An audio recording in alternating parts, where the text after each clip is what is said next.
حدیث پاک کے اندر آیا ہے کہ دوست دوست کے مذہب پر ہوتا ہے۔ تو آپ نے اس بات کو غور سے دیکھنا ہے کہ آپ کے بچے کی دوستی کس کے ساتھ ہے۔ کہیں ایسا نہ ہو کہ آپ کا وہ بچہ مرتد نہ ہو جائے۔ اور ایسے کئی واقعات ہوئے ہیں۔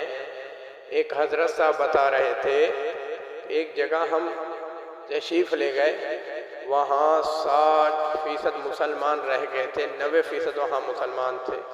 کہتے ہیں پھر اگلے سال ہم گئے تو وہاں اس سے مسلمان کم، پھر آخر کار ایک وقت آیا کہ 30% مسلمان رہ گئے۔